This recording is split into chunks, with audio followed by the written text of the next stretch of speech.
is Jason JROCK Houston. You guys are listening to an interview being done for Guitarist magazine. We can be found on the web at www.guitarist.com. It's my great pleasure to be speaking with guitar player Steve Hannon from a band Seventh Calling, and you guys are based out of South Dakota. Is that right, Steve?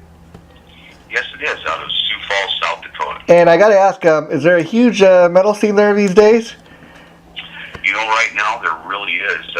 We've got quite a bit of a lot of different styles of the genre going on. Quite a few clubs. We've probably got about, for our area, probably about 6 or 7 clubs that are really good for original music, for heavy metal and heavy death, doom, all that stuff. Oh, yeah, okay. It's pretty chaotic.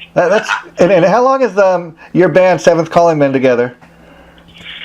Seventh Calling's been, I guess I would say, in the original era since 2007 with our debut release, Monuments, back then. Oh, wow. Okay, and then I failed to also mention, besides being the guitar player, you're also the lead singer.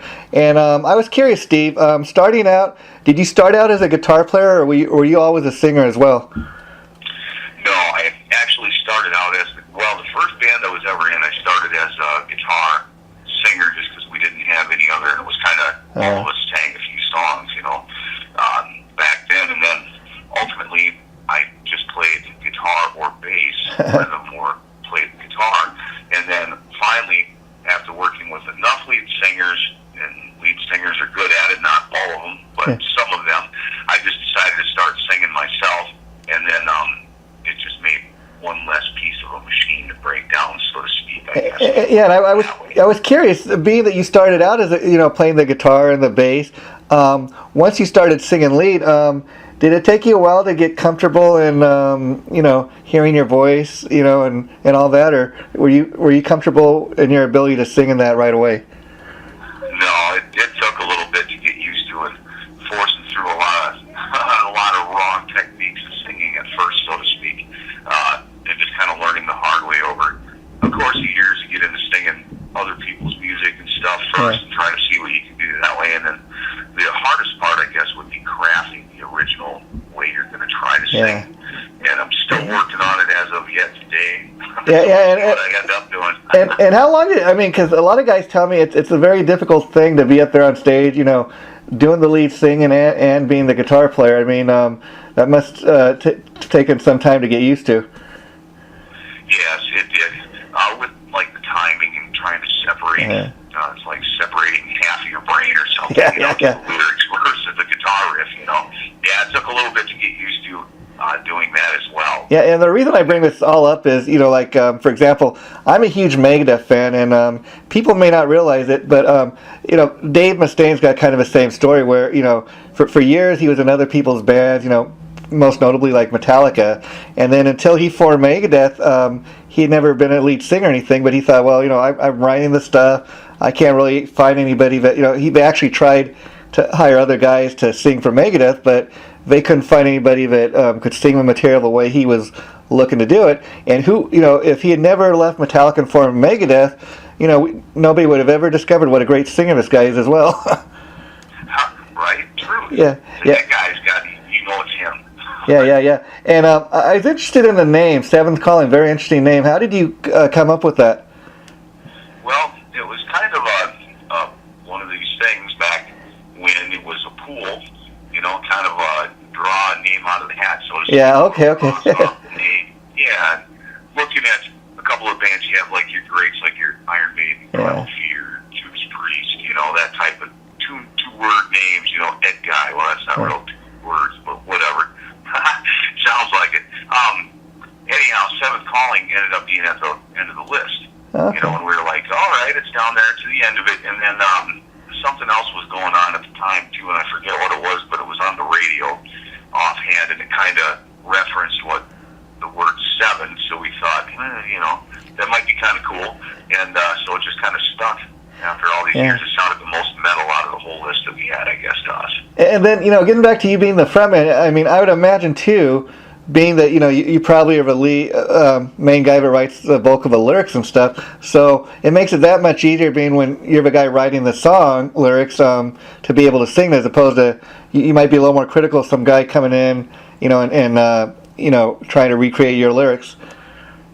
exactly. And I did deal with that at one point. I did have a different singer in the band, and it makes it a lot easier from doing it once and then working with someone to work on the stuff that's out, and you have that fight with them about it. You know, how you're listening to them. You go back to it, and you just should have stayed that way. And that's what I tried, you know. Yeah. And now you said the band's been together since since the original lineup was going back to 2007. At this point, I imagine you've kind of you've got into there's kind of a seventh calling sound. I mean, right away when you write a song, do you know if it's going to work for the band or not, or you have to get in the studio first, or do you kind of know right away? No, that song's not going to work for this band, or do you guys like to experiment and kind of go outside of the box? We actually like to go out of the box just because see what happens with a riff.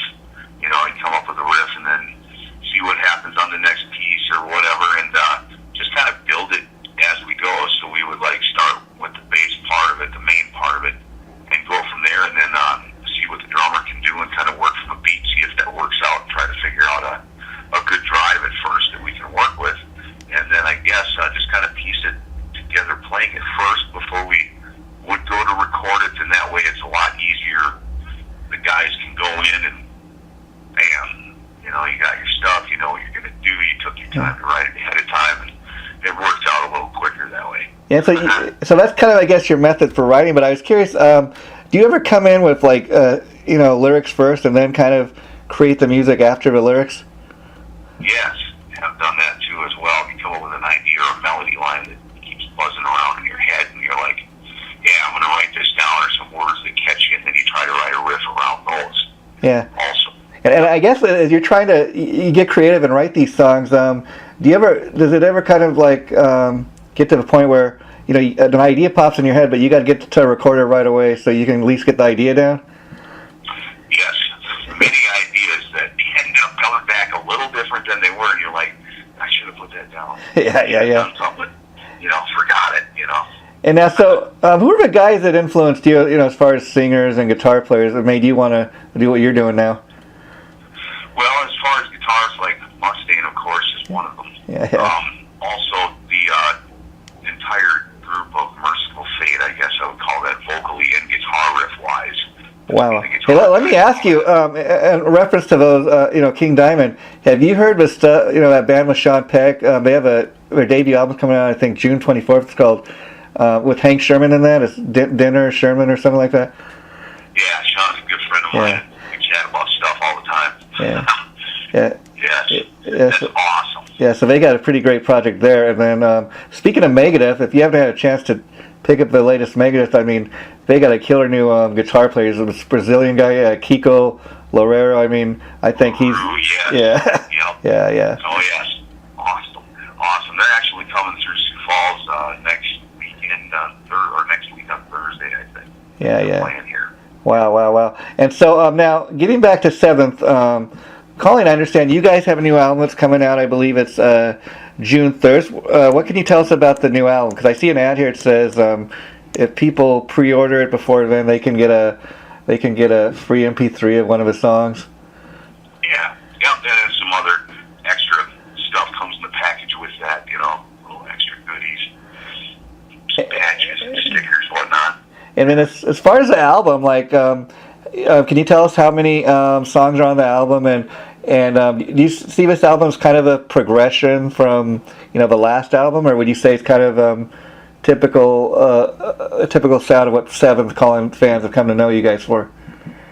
Well, yeah, exactly. As far as what the Seventh Calling, the people that are used to hearing Seventh Calling, it's definitely a Seventh Calling record. You're going to know that right off the bat. The difference on this one is I went after a few more melodic areas compared to the previous record, Epidemic, which was pretty much all cross between thrash and a little bit of classic riffs, but a lot of blast beats and a lot of stuff like that for a classic heavy metal style to a point. And the singing is a lot different. Mm-hmm. A little more melodic swing to it instead of just a lot of Slayer-ish type yelling and singing and yelling and screaming that type that I did on the last one. And but the music-wise, myself and Mike Walters, the bass player, we worked on the music together, and this is actually the first time that I had another guy come in and actually work on. And so, what was that like for you? Because I mean, typically, where I guess you're a primary songwriter, were you a little nervous about letting somebody else, kind of come in and collaborate with you, or were you a lot more open to it than you thought you'd be? You kind of get that way at first about somebody coming in, you're like, no, what's that going to sound like? But then, you just kind of got to sit back once and respect everybody that you're working with ultimately as their own musician as well, and let them try to throw their flavor in it, ultimately try to practice through it and see if it works. And then as far as the vocals, like you said, you went in there this time and you kind of didn't lay down such like Slayer-ish type vocals where you just scream for the sake of screaming. Did you find that at all a bit challenging, or was it what was that experience like? This one was a little different. It comes back to the idea of the singing we were talking about earlier, crafting what you're attempting to do with the singing, getting more comfortable with it over the time. This one was a lot easier, I guess I would say. It's the first time that I had worked with a little help with producer Joey Callahan working with me on the lyrical content, so to speak, a little help that way as well. Putting places in because I'm a good one at writing a whole book. Yeah. And then really, not needing a whole book of words to explain the song. So that was kind of nice. It took a little bit off my shoulders, actually. Made it a little bit better experience. And did it help having like an outside producer this time where, you have kind of that, second ear, somebody that's not actually in the band, that they can kind of be more objective? Yeah, exactly. And then also listen to different genres also, including what we are recording, and just kind of more around it, knowing what's out there and what's going on, and just a little more experience with it. Yeah, that was what the nice thing was. And so at this point, I imagine you guys do a lot of shows like in your local area, but have you had much opportunity to tour outside your local area? We haven't since the last record we did go out, so we haven't had any time. Original shows that we do have around here, we play with people starting in June again. We have some Battle Call shows finally lined up. The last time we went out on the road, we ended up going through Apple Valley, California for the Throwback Metal Festival that was out there a couple of years back. It was, and used to play in Vegas a lot at Vamp and stuff like that. Had a good time in Vegas. We lived there too, but not right now at the point we're all in that planning. Yeah. And that's exactly what I hope is going to come down. I've got a few ideas in the works and a couple things I've talked to with people and Benjamin, online metal promo. Well, he's a great guy too. I mean, he always hooks me up with great bands like you to interview, and that's how I've got an opportunity to talk with our mutual friend Sean Peck there, and I've always found him to be really nice and down to earth, friendly guy, Sean. And I would just tell you, if a band like you guys could get on opening for any of his projects, I think that would be a great double bill. Either Cage or the other one we were talking about, Dimmer and Sherman. Yep, definitely. His Death Dealer would be awesome to play with too. Oh, Death Dealer! I forgot. I mean, that's like an all-star. I mean, how can you go wrong there? Like Ross the Boss and Sean Peck. I know, right? Yeah. Yeah, good stuff. Good, Sean. I know Calling and Cage have toured together a little bit, mini tour things in the past. We're talking back like 2008, 2009, that type of stuff. And I would definitely be into it again. And we're trying to get a schedule figured out to a point where they're coming up through the Midwest eventually here, and I'm not sure when that's going to happen. Yeah. We're working on a couple different date, months, ideas, and it kind of comes down, I think, the availability of how they're going to be Cage is what it would be with, where the ability of their scheduling is able to fall finally. That would be cool if you could set something like that up. But that's a perfect dream gig, I guess. But getting back to you guys got great people behind you, like the Lord of PR. Again, he's the guy who helped me set up this interview, so I have to give him a shout out there. But what about do you guys have a booking agent, somebody that helps you book the shows? The reason I ask is, does it all depend on how this new album does when it comes out, or what is dependent on if you guys get on a massive summer tour or something like that?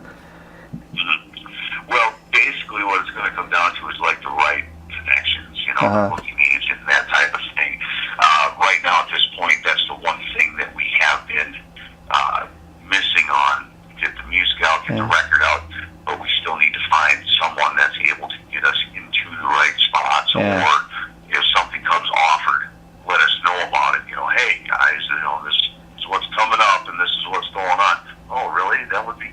Yeah, because I think you guys are at the point where it's just a little more about getting people to hear the name Seven Colin a little more. And the great thing is you have this new CD coming out June 1st, so right in time for summer. If anything, people can, during the summer be buying the album and checking it out, and hopefully people like in your area can go to the local shows and support the band.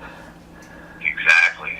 Yeah, so now let me ask you, with this latest album, how many years has it been between albums? Oh, this would call it, 6 years between albums. Wow. And was that just because you guys have spent a lot of that time kind of, doing the live shows and trying to build your fan base that way? Well, how it went down real in the short version, as short as I can do. Yeah. When I was out in Las Vegas, the first record I was in Minneapolis, Minnesota. And Oh, wow. That's where that lineup was. So then I changed the lineup and moved to Las Vegas, redid the lineup for the Epidemic and the Prelude to Madness to come out right before that EP thing it was. And so we did tours supporting it. Ended up out in Massachusetts and New York, places like that. We did a tour, what would you call it, showcase, I guess. Oh, okay. Wow. Yeah. And so we accomplished that, and we got a really good offer back then, which would have been huge. We got offered if we would have been able to hold, and here's why I was so frustrated, because we had a legitimate offer on the table to open for Accept in Europe. But Wow. Us, and I think the other band would have been Wolf. Wow. Ultimately, what happened was we got done the showcase, we come back from New York, and everybody quit. Wow.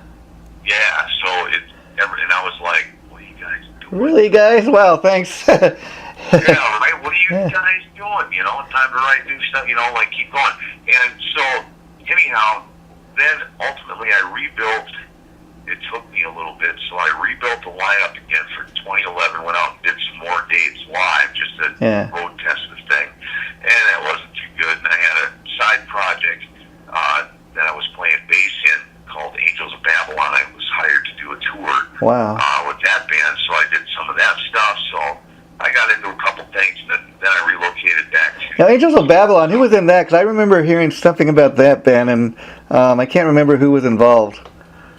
Yeah, that would have been Rhino, Kenny Rhino Earl, Manowar drummer on...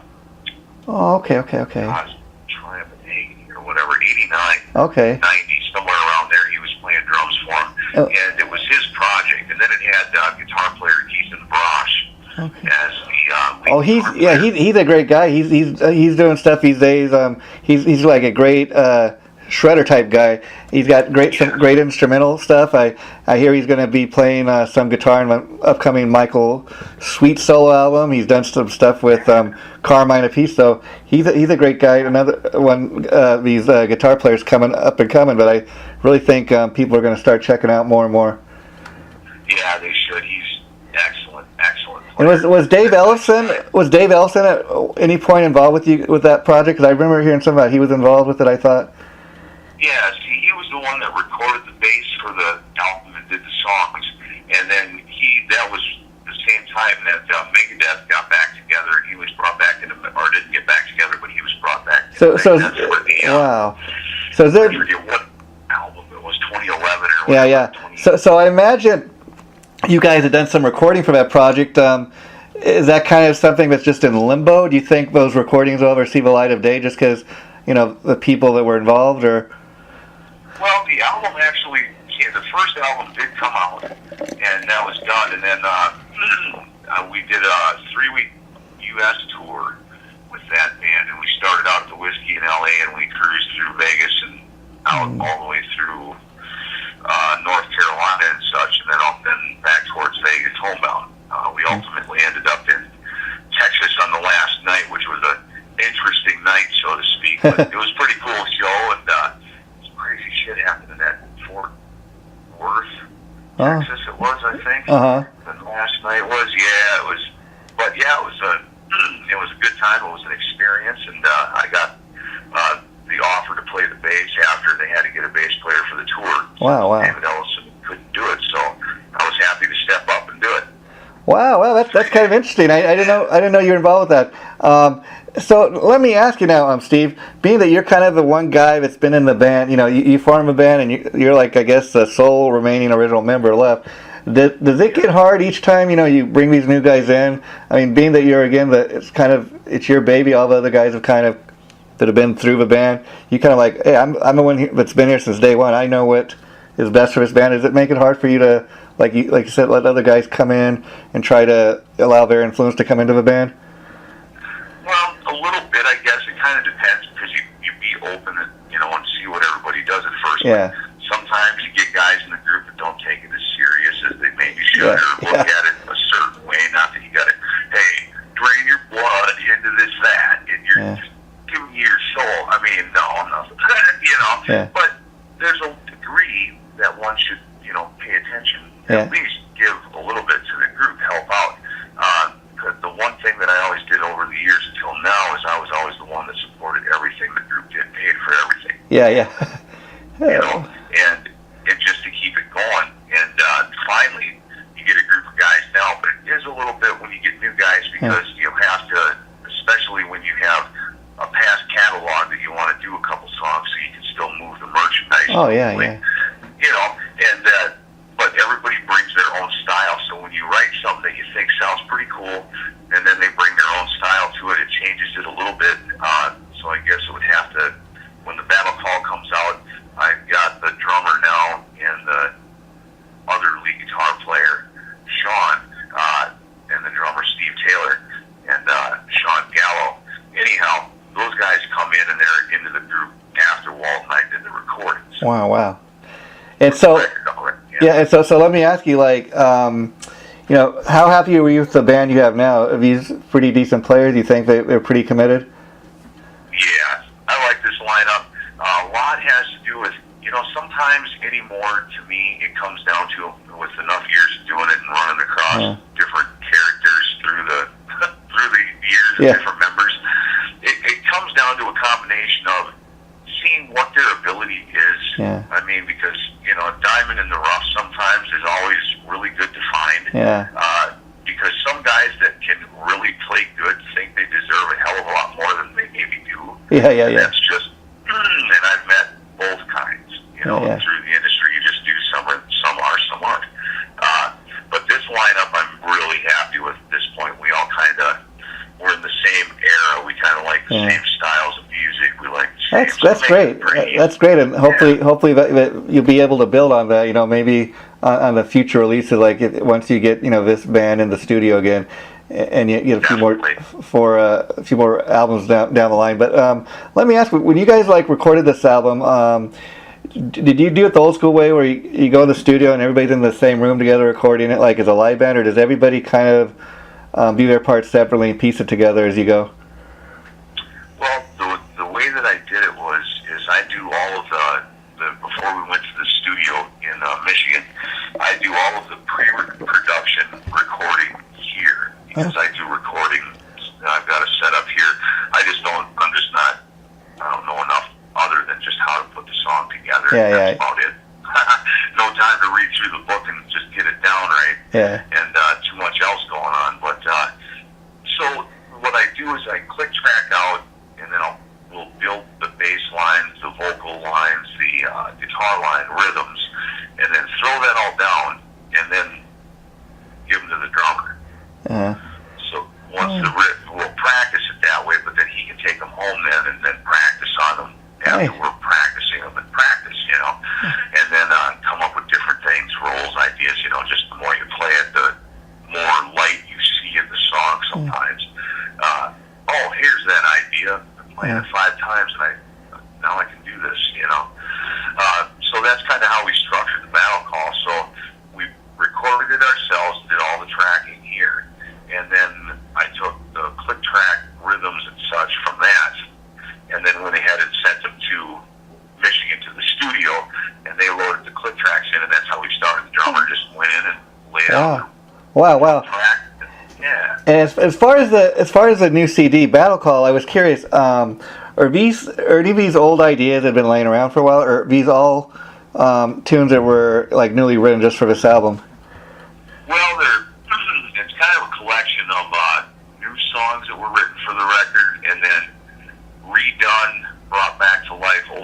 that have been sitting around for some time that were on different releases or whatnot that just weren't up to what I felt were their full potential. And we had a lot more potential with what we had going on here to really make them proper. So some of them are redone, and then one song was a complete different vision compared to the debut record. So there's one song on there that is an actual redo or remake vocally, drum-wise, and everything compared to the first record. Yeah, because a lot of bands do it that way. You know, they have like a so-called vault, where, you know, of unreleased material, and I don't think it's a bad idea to go back and like revisit an old idea just because maybe a song was originally written or recorded, 5 years ago doesn't make it a bad song. Maybe it just ran out of space on the CD, Right, exactly. So it sits, and if you try to do something or it's maybe not out there, there might be some obviously things with music floating out there that shouldn't be, which is always the case anymore nowadays. But you can pretty much find anything on YouTube or look it up on Google or find anything anymore. But when it comes, some of them songs, I felt it was just time to sweep the closet, empty the closet, because what we were doing, the lineup is, I'm happy with it like we were talking about before. So now we're able to continue on and got a couple new ideas going on as well for the next series of stuff. So we'll see what happens. And now, like, once you got these new musicians into the band and you guys get in rehearsal mode, like, to start, doing some live shows and that, and you start putting some older material to the set. Do you allow the guys on the older material kind of add their little spice or influence into the songs, or do you prefer them to play the tunes the way the original guys like did them note for note? Right. Actually, I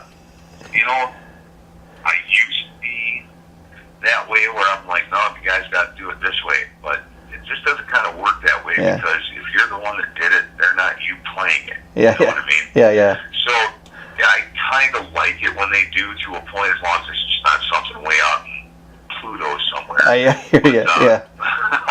Right? But I totally encourage it. If they can come up with a better way to do it, let's do it. You've got to come to the concert and see a different version, get the live record.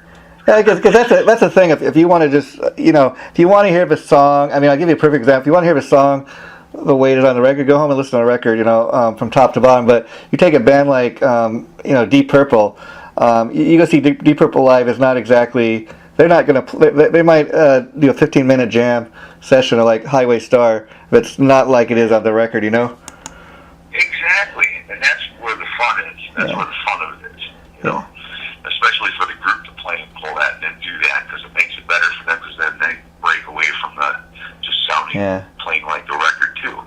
Yeah, and the last thing I kind of want to touch base on is I got to ask, talk a little bit about the power of the internet, because you must get emails and people messaging you on Facebook and stuff, about like people, checking out your music, or they're telling you, hey, we just got the latest 7th Colin CD, we're digging your music, like maybe, some kid in Russia or, Germany or halfway around the world, places you guys haven't even stepped foot in. That's got to be a great feeling. Wow, some kid halfway around the world is listening to our little band from South Dakota. Yeah, exactly. That's great. It feels good when you get messages and people are like, hey, love the music, you're doing, keep it up, good job, keep the fire lit, that type of thing, Yeah, and that really shows you the power of the internet. And what I mean by that is, like, for example, you take a band like 7th Colin, where you might go down the local, Target or Best Buy, and you can't find the CD at the local Best Buy. But if somebody's a big enough 7th Colin fan, they'll go on the band's website. They'll go see the band live. They go to Amazon.com if they have to get the CD off of Amazon. They do what they have to support their local band. And I think a lot of these little local bands, or just because the fans are so into supporting the bands, I think in a lot of ways the record companies ruin it for themselves, and I think that's why Facebook is just such a great thing as far as these bands like you guys, because you're able to get on there and promote your band the way you want to do it. Exactly. That's exactly right. And the ones that need to know where you're at, where you're going to be, They know. Yeah.